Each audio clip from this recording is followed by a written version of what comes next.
So the first thing to keep in mind when you're looking at an investment in real estate is that real estate is a long-term investment. The days of doing speculative real estate investments where you come in, pay a small down payment, expect prices to rise substantially and then expect to sell, I don't think we'll see those kind of days again. So it's really important to keep a long-term investment horizon of at least 3 years when you're looking at an investment in real estate. Real estate is one of the few investment categories, in fact probably the only investment category where you can actually invest your future income into an asset which is bought today. So whether you're investing in shares, mutual funds, gold, any other commodities, you have to have the money available and then you can go out and buy the property, buy your asset. In real estate you can buy it today and you can make the payment through EMIs over 20 years. Now this is therefore unique to real estate, and in the long term you will find that with inflation and as your salary or as your incomes rise, 5 years, 10 years, 20 years from now, what you end up paying to buy that, what you're ending up paying in those and in the future seems like a really small amount. So it's really, in that sense, it's a very unique kind of asset class, and it's our recommendation that everybody should have some amount of real estate exposure in their asset portfolio. The majority of inflation or appreciation in real estate actually comes from the value of the land, because land is scarce. Brick, cement, steel continue to be produced. The challenge with buying land is if it's not in a gated community, if it isn't protected by with security, there is a huge risk to it being encroached upon, to some miscreants taking over your property, putting their names on the Satbara and so on. So it's a highly risky investment if you're going to do a land investment, especially if it's slightly far away, if it's not under your direct control and you can keep your eyes on it. Which is why investing in a house is the next best option. One should always look at investing in real estate within one's means and within the means of being able to pay the EMIs or the pre-EMIs. Now certainly with real estate there is a huge opportunity when you buy something which is just launched as an investment and you slowly start paying the developer, your pre-EMIs start rising over time. Even though the bank will take your eligibility based on your current salary, your actual payouts only increase starting with a small amount today and increase over the 2 years that it takes to deliver your property. So in that sense, it's certainly an advantage, but one must take into account what are your other liabilities. Do you have children's education to take care of? Do you have other car loans, other loans to pay off? And it's never a good idea to overstretch yourself when you're looking at buying a home. It's quite possible one does bear certain other challenges in life.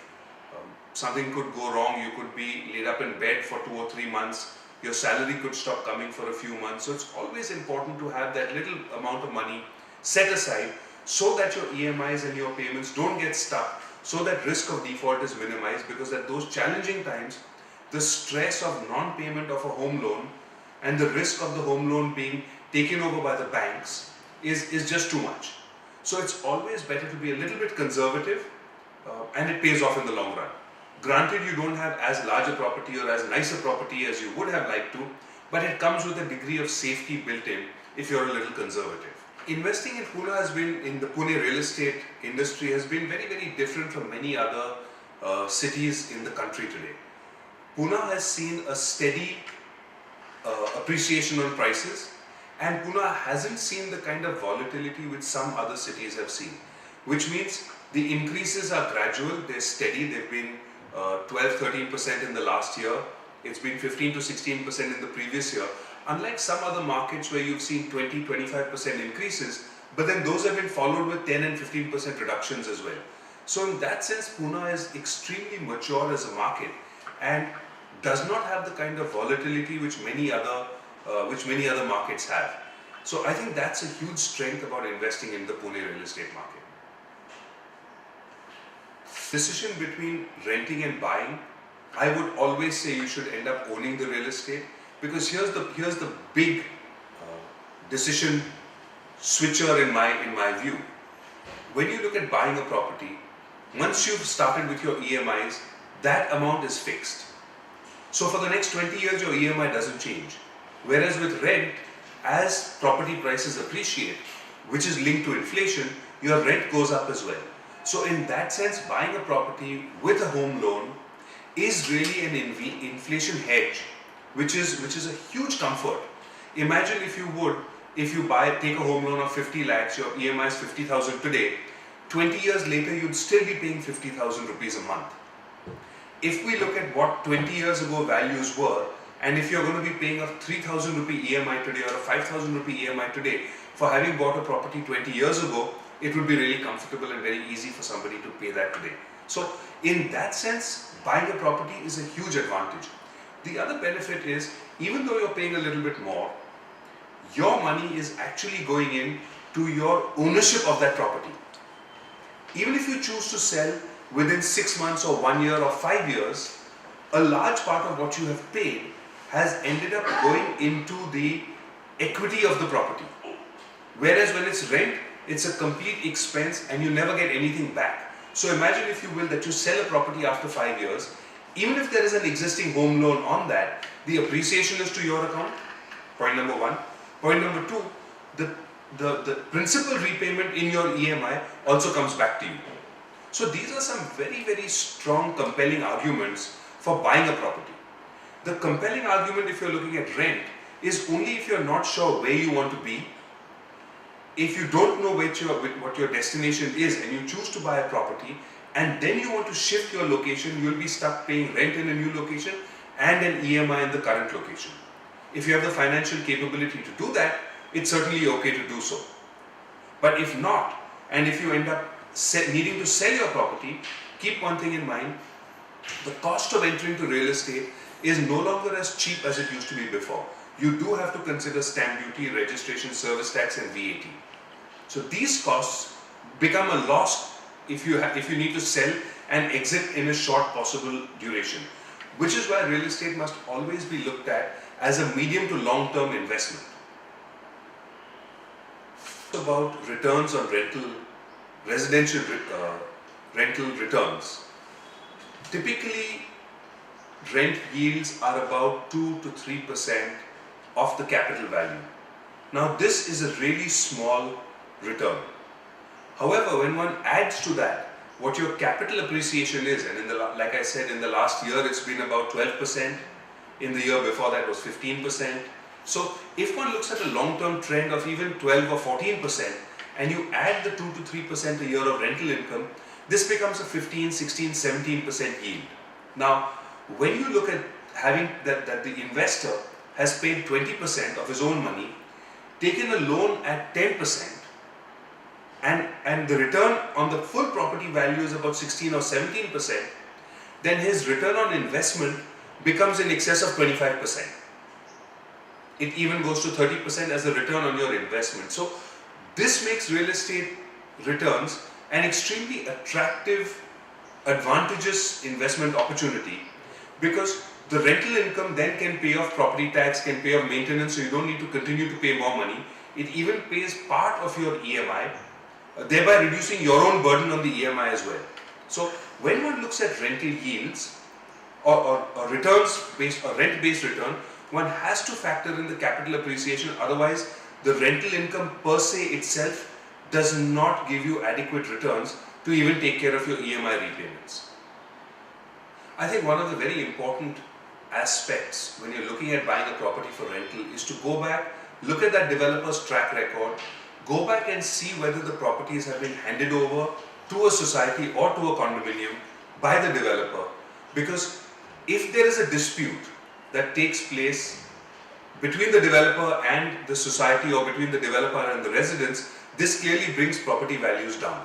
So one must go in and see some of the past projects that have been done by the developer, see the way those are maintained, see the way those are looked after, what is the title of that property 3 years, 4 years, 5 years later, and based on getting a comfort on that, one should look at investing with a certain developer. In the absence of a good response, it doesn't make sense to invest, because What you might save is a 50 or 100 or even 150 rupees a square foot today, but you will be bearing the cost of that for the next 20 years. So it's really critical to go ahead, make that investment with doing your due diligence, checking some of the past track record of the developer. And the other thing which I would strongly advise people to do, talk to a lawyer, spend one EMI worth of money on checking with an architect, on checking with a lawyer, because you're going to pay, if you're paying for 20 years, you're going to pay 240 EMIs. One EMI worth of investment to give you a peace of mind for 240 months of repayment is really not a large amount. So it's in the customer's interest to actually do that homework, do the checking, and only then will you get confidence that you will end up with a proper property which will give you the returns and not give you nightmares in the long run. We recommend to customers at a CREDAI platform that you should buy property from a CREDAI member. There are a few reasons for this. Most important is we only take in people after they have had a track record where they've completed a project and handed it over to the society, obtained the completion certificate. So I think this shows that a person has the bona fides, he's interested in being in the industry for a longer duration. The other aspect that CREDAI offers is that we have a grievance cell.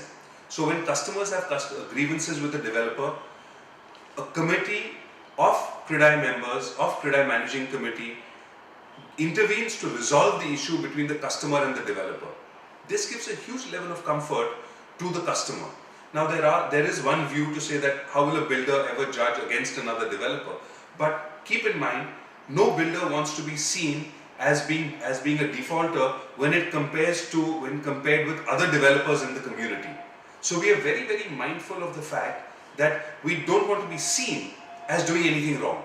So the concept of peer pressure works extremely well in us, even though CREDAI doesn't have a legal standing.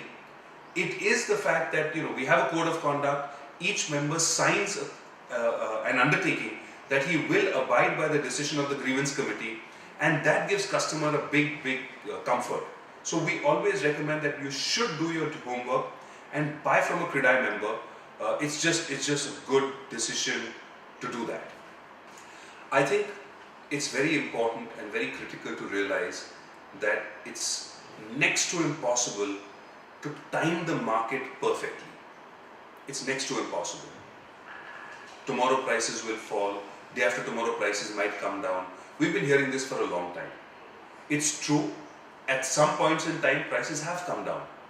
But if you look at real estate from a long-term perspective, especially if you're going to live there, if you're looking at the fact that don't look at 1 month to say, oh, I bought last month, this month prices are down by 50 rupees, 20 rupees. In the long run, because of inflation, because of the huge costs with infrastructure coming into the city, real estate asset values in the long term are only rising. So the things to really look at are track record of the developer, what's going on in that location, what are the jobs that are being created in the overall market, is there any reason why the city of Pune or a certain sub-market in Pune will do worse than compared to others. Those are the things to ask. Trying to time the market to say this month will rise 50 rupees, next month will rise 100, then it will slow down, then I will buy, is looking at reading into the future. I don't think it makes any sense to even try and do that. Do some homework about the overall economy. Look at your own finances. When you have the finances available to buy the property, take a long-term view, and that's the time to take the plunge, do your homework, and then go ahead and buy the property. Every single property, every single apartment is unique. It might be in the same location, but every floor is different, every apartment faces a different location. Therefore, what's available today may not be available tomorrow. If you get what you like, then look at it from a long-term point of view and go ahead and buy what's available. Go ahead and buy what you like today. It may not be available tomorrow, you may find something else tomorrow. Somebody says the price may go down tomorrow. For every one person who says the price may go down tomorrow, there is somebody else who's saying that the price will go up tomorrow. So today's home buyer is far more educated than home buyers in the past. The internet gives us access to a lot more information, but that excess information also doesn't make us any wiser in the sense, because we can't really look as to what's going to happen in the future. It's important to keep that in mind When you're ready to buy, look at the best possible option that fits your budget, pull the trigger and make the purchase. Delaying and waiting around, there's no guarantees. We have seen taxes go up, we have seen costs go up. Previously, stamp duty was charged based on a slab scale. It's no longer the case today. Previously, stamp duty was charged at lower ready reckoner values. That's gone up. Service tax was not asked for before. That's been added. VAT was not asked before. That's been added. So the cost that the customer pays is not just to the developer. Even these costs continue to rise. 6% increases in costs have happened because of government actions. What has that got to do with the economy, with prices coming down? So go ahead and buy when you're ready, when you find the right property, pull the trigger and make your purchase keeping a long-term view in mind.